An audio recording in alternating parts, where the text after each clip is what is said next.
New tonight, a former Ohio sheriff is sharing his story of failure with hopes of helping others struggling with addiction. His life turned upside down by a web of deception and denial. He claims he just couldn't escape. I knew deep down that I was an addict, but because of who I was, I didn't want to reveal that. So I kept it, holding everything back in, denial, and shame. An open and honest confession from a man who once lived a life full of deception. Sworn to uphold the law, Kyle Overmyer knowingly broke it, falling from sheriff to inmate. I was diagnosed with arthritis and with a multitude of problems. I used the opiates that I was prescribed for the physical pain for my mental pain. At 34 years old, Overmyer was the youngest sheriff in Ohio when he was appointed in Sandusky County back in 2008. He says the stress of the job, combined with the physical pain he tried to manage, snowballed into a full opioid addiction.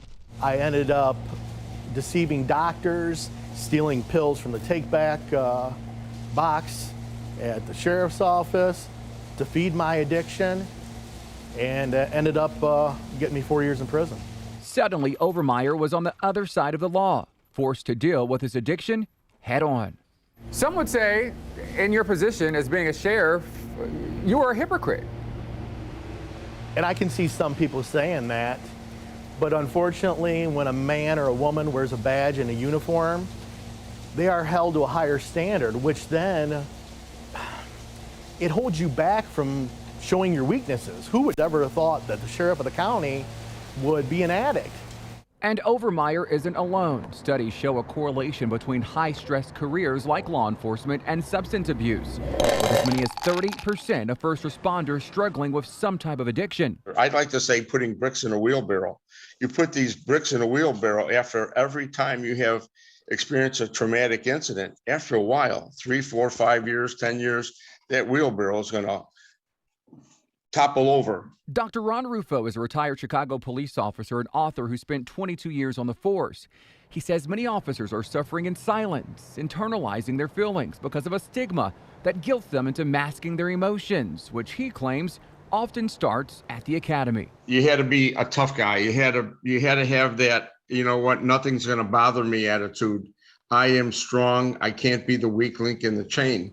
It's a cycle studies have shown often leads to many officers taking their own lives, which is why Rufo says law enforcement departments across the country have to make mental health a priority. If you're mandated to go to counseling, like you're mandated to shoot your weapon, if somebody really wanted to talk to someone, that's their opportunity. 1, 2, 3. In Columbus, ensuring officers are healthy from hire to retire is the primary focus of the Columbus Police Wellness Bureau.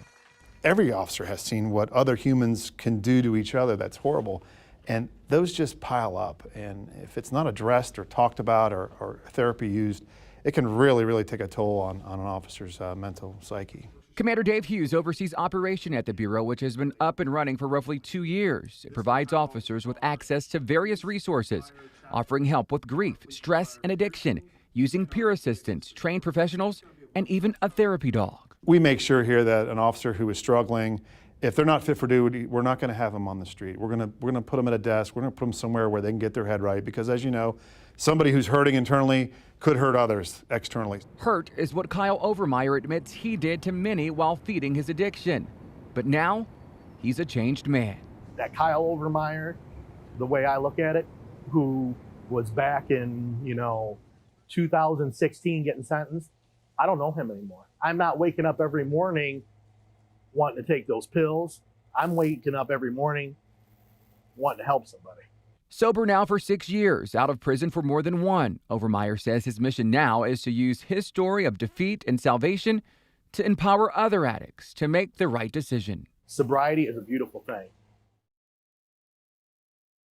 Now, Overmyer now works as an addiction advocate covering a wide area of the state, including Central Ohio. He says he has no desire to get back into law enforcement, but would not rule out getting into public office to help with prison reform. Now, Columbus police plan to open a new, larger wellness bureau for their officers next spring.